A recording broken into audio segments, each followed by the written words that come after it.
Sir मेरा ये question है कि लाइफ में जब भी हमें कोई डिसीज़न लेना होता है जिसका रिज़ल्ट काफ़ी मतलब फॉर एग्जांपल अभी मैं सीए कर रही हूँ तो 5 साल बाद ऐसे लगते हैं सीए बनने में और 5 साल बाद आपका रिज़ल्ट आता है कि हाँ आप बन रहे हो कि नहीं। 5 साल बाद ऐसा लगता है कि मैंने ये लाइन तो चूज़ कर ली बट अल्टीमेटली मुझे इसमें जाना ही नहीं है। या फॉर एग्ज़ाम्पल अगर आप शादी का डिसीज़न ले रहे हो तो आप चूज़ कर लेते हो कि हाँ मुझे इसके साथ शादी करनी है बट कुछ सालों बाद ऐसा लगता है कि वो एक डायरेक्शन में ग्रो करा और मैं एक डायरेक्शन में, बट मुझे ये नहीं चाहिए था। तो वो जो लाइफ के ऐसे बिग डिसीज़न होते हैं जिसका रिज़ल्ट इतने सालों बाद आता है, वो डिसीजंस कैसे लेने होते हैं, मतलब क्या चीज़ें सोच के वो सब डिसीज़न हम ले सकते हैं? ऐसा करियर में होता है, रिलेशनशिप में होता है, इनफैक्ट कहाँ नहीं होता है। हर जगह ही होता है। एक मिनट में लगता है लाइफ बहुत बढ़िया है, अगले मिनट में लगता है कि लाइफ बहुत ही बेकार है। एक मिनट में लगता है सबके साथ रहना है, अगले मिनट में अंदर से आता है सब गए भाड़ में, सब छोड़ छाड़ के मैं वहां चला जाऊंगा या चली जाऊंगी। ऐसा होता है नहीं होता है? एक मिनट में होता है ये करना है करना है करना है करना है, फिर जब करना शुरू करते हैं अरे ये तो बेकार है, इसमें कुछ नहीं है। जैसे होता नहीं है, शॉपिंग कर रहे हो, ऑनलाइन देख रहे हो, ये चीज चाहिए चाहिए चाहिए चाहिए, जब आ गई तो उसकी तरफ कुत्ता भी नहीं देख रहा, आप तो बहुत दूर की बात है। तो आपको समझना पड़ेगा कि इसका रीजन क्या है। आपने दो बातें करी, एक कि अभी आप सीए कर रहे हो और मान लेते हैं कि 5 साल बाद आपको रियलाइज होता है कि ये मेरे लिए नहीं है। तो क्या है आपके लिए? पेपर पे लिखो। पेपर पे आपने एक तरफ लिखा सीए, दूसरी तरफ मानो लिख दिया सीएस। सीएस मुझे करना है, सीए नहीं करना है। That could be CS, CZ, CY, CX, whatever it is. तो अब उसके रीजंस देखो ना कि इसको छोड़ने का क्या रीजन है और ये करने का क्या रीजन है। तो थोड़ी देर में जब आप लिखने लग जाओगे और अपने माइंड को लिख करके क्लियर करोगे, ये बात मैंने बहुत बार बोली अपने सेशंस में, but I am not sure कितने लोग इस बात को समझते हैं और एक्चुअल में करते हैं। कभी भी कोई भी प्रॉब्लम हो, अपने माइंड में उसको सॉल्व करने की कोशिश मत करना, एंटैंगल्ड हो जाओगे बुरे तरीके से। स्पेशली अगर प्रॉब्लम बड़ी है तो, छोटी मोटी है तो माइंड में ही करनी पड़ेगी। जैसे बाइक चला रहे हो, स्कूटर चला रहे हो, व्हाटएवर, और एकदम से कोई सामने से आया तो उस वक्त पेपर पेन लेकर के नहीं बैठ जाओगे, क्या करूं, तब तक तो हो जाएगा जो होना है। उस वक्त तो इमीडिएट एक्ट करना पड़ेगा। बट ये जो बड़े डिसीजंस हैं, शादी का डिसीजन, डिवोर्स का डिसीजन, करियर चूज करने का डिसीजन, करियर को छोड़ने का डिसीजन, ये बहुत बड़े डिसीजंस हैं, छोटे नहीं हैं। तो इन डिसीजंस को माइंड में कभी सॉल्व करने की कोशिश मत करना। तो कैसे करना है? पेपर पेन लेकर के माइंड मैपिंग करना सीखो ना। कितने लोग आप में से माइंड मैपिंग करते हैं? सच बोलना, झूठ मत बोलना। सिर्फ 4-5 लोग, इतने लोगों में से। तो माइंड मैपिंग करना सीखो। माइंड मैप से क्या होता है, लाइफ में सेंटर में कुछ आता है जो बहुत इंपॉर्टेंट होता है, उसके अकॉर्डिंग माइंड मैप बनता है, तो लाइफ में आपको क्लैरिटी आती है। तो जब आप ये करोगे तो आपको समझ आएगा कि उसका कॉज क्या है। हो सकता है सीए जो आप कह रहे हो कि अब मुझे रियलाइज हो गया, ये रियलाइज क्या होता है? Realisation is nothing but your thought, कि मुझे ऐसा लग रहा है। आज कुछ और लगता है, कल कुछ और लगता है। एक रिलेशनशिप में कभी रियलाइज होता है कि ये तो बहुत ही बढ़िया है, कभी ऐसा लगता है कि ये तो बहुत ही बेकार है। तो ये रियलाइजेशन क्या होता है? तो इस रियलाइजेशन वर्ड को हटा दो कि मुझे रियलाइज हुआ, उसके कॉज को समझो। हो सकता है आपको कॉज मिले कि मैं इसलिए आगे कंटिन्यू नहीं करना चाहती क्योंकि मैं बोर हो गई हूं। हो सकता है कॉज मिले क्योंकि इसमें बहुत एफर्ट है। ध्यान से समझो इन माइंड की गेम्स को। ये माइंड की गेम्स है हमारी, जो माइंड गेम्स खेलता रहता है आपके साथ। तो पहले आपको कॉज को समझना है। हो सकता है कॉज मिला बोर्डम, तो दूसरी तरफ देखो ना पेपर पे क्या लिखा हुआ है, सीएस। बोर्डम तो वहां भी है, टक्कर का ही है। सही कह रहा हूं, गलत कह रहा हूं? या तो आपने लिखा होता दूसरी तरफ बंजी जंपिंग, मैं ये बंजी जंपिंग का वहां पे ऋषिकेश में जाऊंगी, वहां पे सेटअप करूंगी और खुद बंजी जंपिंग करूंगी डेली और लोगों को भी करवाऊंगी। तब लगा कि हाँ कुछ डिफरेंस है। एक तरफ सीए लिखा हुआ है, एक तरफ सीएस लिखा हुआ है, टक्कर के हैं दोनों। ऐसे ही बॉयफ्रेंड गर्लफ्रेंड में कंफ्यूजन हो या पति पत्नी में कंफ्यूजन हो, तो दूसरी तरफ लिखो किसी का नाम।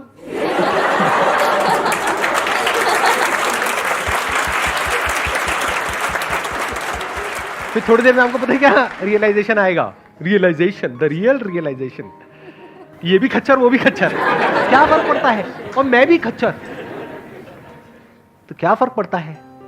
इस मंत्र को पकड़ना सीखो, लाइफ में बहुत काम आएगा। जहां पे आपको कुछ लॉन्ग टर्म तक सस्टेन करना है, शॉर्ट टर्म में मंत्र काम नहीं आएगा। वैसे शॉर्ट टर्म में भी आ जाएगा काफी केसेस में, बट लॉन्ग टर्म में मंत्र बहुत काम आता है कि क्या फर्क पड़ता है। हम सब अपने थॉट्स के हिसाब से चलते हैं, फीलिंग्स के हिसाब से चलते हैं, जो हमें लगता है अपने बिलीफ्स उसके हिसाब से चलते हैं, और सब कुछ ही लिमिटेड है, हर जगह क्लैशेस हैं, कॉन्फ्लिक्ट्स हैं, तो कोई भी परफेक्ट नहीं है। अगर कभी गलतफहमी होती है ना कि अगर मैंने सीए छोड़ दिया तो मैं ये करूंगी, तो वो लोग जो वो कर रहे हैं उनको जा करके देख लो, वो गलतफहमी दूर हो जाएगी। आप कहोगे यही बेटर है। लगता है ना कि उसकी पड़ोसी की लाइफ बढ़िया है, तो कहीं कोई छुपा हुआ कैमरा फिट कर दो उनके घर में 2 दिन में आपकी गलतफहमी दूर हो जाएगी। लिविंग रूम में करना, बेडरूम में नहीं। सबको सब कुछ नहीं मिलता है। प्रवचन शुरू कर दूं मैं? भाग्य पे बहुत कुछ निर्भर करता है। ये मैंने बोला मजाक में, लेकिन मजाक नहीं है। अब आप कहोगे सर आप तो बोलते हो कि हमारा भाग्य हमारे हाथ में होता है, ये भी सच है। भाग्य हमारे हाथ में नहीं होता, ये भी सच है। अब आप कंफ्यूज हो जाओगे, आप कहोगे क्या मतलब, एक बात करो ना। अरे भाई साहब, लाइफ में ऐसा नहीं होता है जैसा आप सोचते हो। क्लियर कट आंसर नहीं होता है। एक स्टैंड पॉइंट से देखोगे तो आपका भाग्य आपके हाथ में नहीं है। जैसे आपने अपने माँ बाप को चूज किया, यस और नो? किसी ने किया तो नहीं है ना? नहीं, बड़े बड़े खुराफाती आ जाते हैं यहाँ पर, वो कुछ भी बोलने लग जाते हैं आकर के। सर मैंने ना अपनी शक्तियां इस्तेमाल करी जब मैं पेट में भी नहीं था। मैंने पेट को खुद चुना, मुझे इस पेट में जाना है अपने पिछले जन्म में, और मैं वहीं आया जहां मैं आना चाहता था। बहुत कुछ होता है जो हमारे हाथ में नहीं होता है। जैसे पेरेंट्स हमने चूज नहीं किए हैं, वो हमारा भाग्य है। अब अपने पेरेंट्स के बारे में जैसे आप सोच रहे हो, उसकी वजह से आपको अच्छा लग रहा है या बुरा लग रहा है, ये भी भाग्य है। तो एक है पेन और प्लेजर, एक है सुख और दुख। आपका जो सुख है और दुख है वो काफी हद तक आपकी थिंकिंग पे डिपेंड करता है। मैंने काफी हद तक इसलिए लगा दिया बीच में क्योंकि वहां पर भी एक्सेप्शंस हैं। अगर मैं ये कह दूंगा कि पूरी तरह से आप पे डिपेंड करता है तो ये बकवास है। आपका पति है, पत्नी है, वो बदतमीज है, उसको ये नहीं पता रिस्पेक्ट क्या होती है, तो आप सुखी कैसे रहोगे? तो पूरी तरह से आपके हाथ में कहां है? तो एक स्टैंड पॉइंट से देखा जाए तो भाग्य आपके हाथ में बिल्कुल भी नहीं है। आप यहां से बाहर जा रहे हो, कोई आया और आकर के एक्सीडेंट हो गया, आपकी कोई गलती नहीं है, इसको आप भाग्य बोल सकते हो जो आपके हाथ में नहीं है। जैसे कोई अमीर घर में पैदा हुआ बच्चा, कोई गरीब घर में पैदा हुआ, ये क्या है? भाग्य। Related to what? Pain and pleasure. जो अमीर घर में हुआ उसको हर तरह के प्लेजर्स मिलेंगे, और जो गरीब घर में पैदा हुआ उसके पास खाने के लिए भी कुछ नहीं है। वहां क्या है? पेन है। और प्लेजर कहां है? जो एक वेल ऑफ घर में पैदा हुआ है, वहां पे हर तरह का कंफर्ट है, सब कुछ है जो चाहिए। लेकिन उसके बाद भी वो जो बच्चा है जो गरीब घर में पैदा हुआ, उसकी थिंकिंग ऐसी है कि वो लाइफ में आगे बढ़ता चला जा रहा है, ग्रो करता चला जा रहा है, सीखता चला जा रहा है, और अपना रास्ता खुद बना रहा है, और अपनी जिंदगी से खुश है। दूसरी तरफ से वो जो अमीर घर में पैदा हुआ, वो अपने बाप का सारा पैसा उड़ा रहा है, बाहर से हंसता है लेकिन अंदर से बहुत ज्यादा परेशान है। किसकी वजह से है? उसकी थिंकिंग की वजह से। दुख होता है थिंकिंग की वजह से, दर्द होता है बॉडी की वजह से और हमारे सराउंडिंग्स की वजह से, बीमारियों की वजह से। सुख दुख होता है थिंकिंग की वजह से। अभी आप सही सोचने लग जाओ, सुखी हो जाओगे, गलत सोचने लग जाओ, दुखी हो जाओगे। अभी सही और गलत क्या है? शादी करने से पहले सोच लो जितना सोचना है, एक बार कर ली तो मतलब अपने डिसीजन को बार बार बोलो, थोड़ा सा दिमाग लगाओ। सही सोच क्या है और गलत सोच क्या है? मैंने क्या कहा? फॉर्मूला क्या है? सही सोच की वजह से हम सुखी होते हैं, गलत सोच की वजह से दुखी होते हैं। तो पहले जितना सोचना है सोच लो। वो भी आपको लग रहा है कि मैं सोच करके शादी कर रही हूं, उसमें भी भाग्य का बहुत बड़ा रोल है। क्योंकि आप कब कहां किसको मिले और फिर मिल करके कब किसको किसकी आदत पड़ गई पता ही नहीं लगता है। लाइफ ऐसी तो होती है। फिर सही गलत समझ नहीं आता है जब दिल का मामला होता है।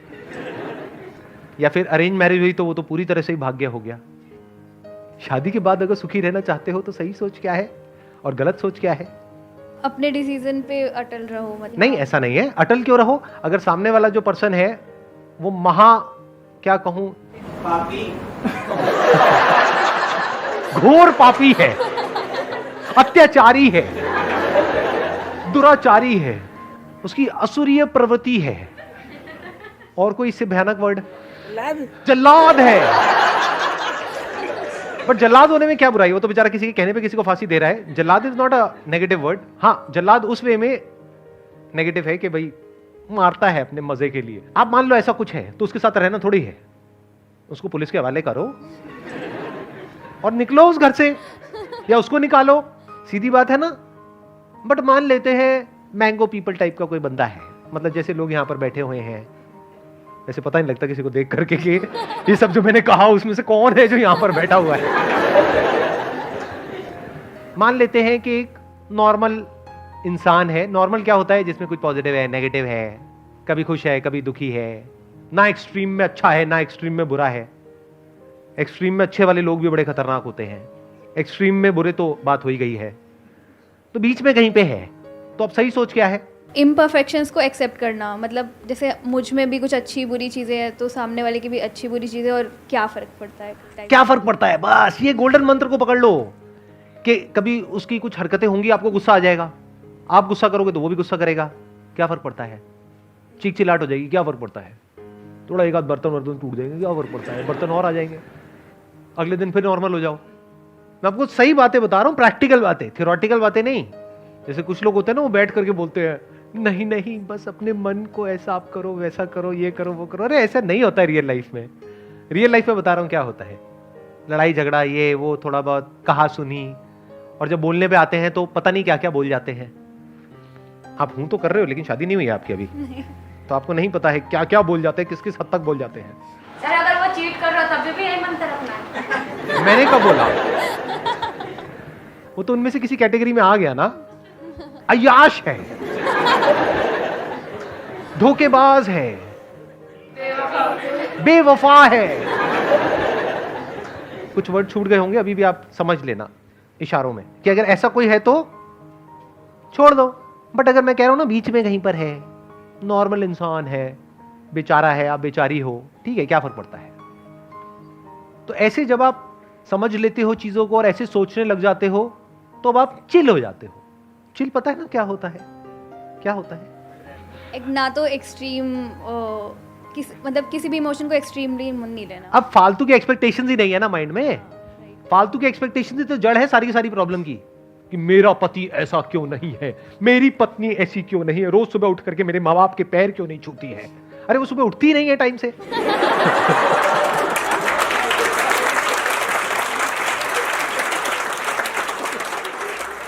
तो उल्टी सीधी एक्सपेक्टेशंस जो हमारी होती है ना, उसकी वजह से गड़बड़ हो जाती है। तो कोशिश करो, अगर किसी से शादी भी कर रहे हो, अगर कर रहे हो तो, करनी नहीं करनी आपकी मर्जी, तो ऐसे इंसान से करो जो थोड़ा रियलिस्टिक सा हो, प्रैक्टिकल सा हो। जब थोड़ा टाइम स्पेंड करोगे, कुछ मीटिंग्स करोगे, अगर अरेंज मैरिज है, और लव मैरिज करोगे तब तो पता लग ही जाएगा, 2 4 6 महीने में पत्ते खुल ही जाते हैं एक दूसरे के। तो कोशिश करो कोई ऐसा इंसान हो जो थोड़ा सा प्रैक्टिकल हो। आपको जवाब मिल गया है? 70%। आप पक्का सीए के स्टूडेंट हो। मैंने इतनी मेहनत करी, उसके बाद भी आपने मुझे 70% दिए। क्या रह गई कमी? 30% कहां पर कमी रह गई? जैसे आपने बोला कि जब हमें कोई करियर वगैरह चूज़ करना है तो पॉइंट्स नोट कर लो और कंपेयर करो, तो कंपैरिजन भी तो हमारे इमोशंस से उठ के ही आएगा। मतलब इमोशंस को हटा दो। जब आप लिखते हो तो इमोशंस हट जाते हैं। ये भी आपको एक बहुत बड़ा सीक्रेट बता रहा हूं। इमोशन सारे यहां पर है, फीलिंग्स में आप ट्रिगर होते रहते हो, तरह तरह का केमिकल लोचा होता है, तरह तरह की सेंसेशंस होती हैं, उसके अकॉर्डिंग सब कुछ चल रहा होता है। जब लिखने पे आते हो तो प्रैक्टिकल हो जाते हो। जैसे एग्जाम से पहले इमोशंस अपनी चरम सीमा पर होते हैं, मतलब अंदर बहुत ज्यादा डर लग रहा होता है, एक्साइटमेंट हो रहा होता है, तरह तरह के इमोशंस अंदर चल रहे होते हैं, पता नहीं क्या होगा क्या नहीं होगा। जब एक बार वहां पर आप चले जाते हो और लिखना शुरू कर देते हो, उसके बाद इमोशंस कहां होते हैं? कभी ऑब्जर्व किया है इस चीज को? मतलब सिर्फ मैं कह रहा हूं तब यस बोल रहे हो या एक्चुअल में ऑब्जर्व किया है? एक्चुअली ऐसा होता है। समझ गए ना मैंने क्या बोला है? तो लिखो। The moment you right it down, emotions खत्म हो जाएंगे थोड़ी सी देर में, मतलब 2 4 5 मिनट तक रहेंगे। लेकिन अगर आप 1 1.5 घंटा, 2 घंटा, 4 घंटा कहीं पीसफुल सी जगह पर बैठे हुए हो, हल्का सा कोई म्यूजिक लगा लिया है, माइंड मैपिंग कर रहे हो, या पेपर पे कुछ लिख रहे हो, कुछ ड्रॉ कर रहे हो, और कलरफुल स्केच पेन्स रख लो, उससे कुछ बना रहे हो, तो थोड़ी देर में आप देखोगे आप एक फ्लो की स्टेट में चले जाओगे। इमोशंस आपके ऊपर हावी होना बंद हो जाएंगे, आपके अंदर से ही आपको जवाब मिल जाएगा, क्लियर चीजें समझ आने लग जाएंगी, सॉल्यूशन समझ आ जाएगा कि अच्छा अब मेरे को ये छोड़ने का मन कर रहा है, छोड़ती नहीं हूं, कुछ और करने का मन कर रहा है, फॉर एग्जाम्पल डांस, म्यूजिक, एक बार जा करके देखती हूं। जब जाओगे, गाओगे और सारे बाहर भाग जाएंगे, कमरा छोड़ करके, तो फिर वापस सीए पे आओगे। अब कितने परसेंट मिले मेरे को? 100%। 100%।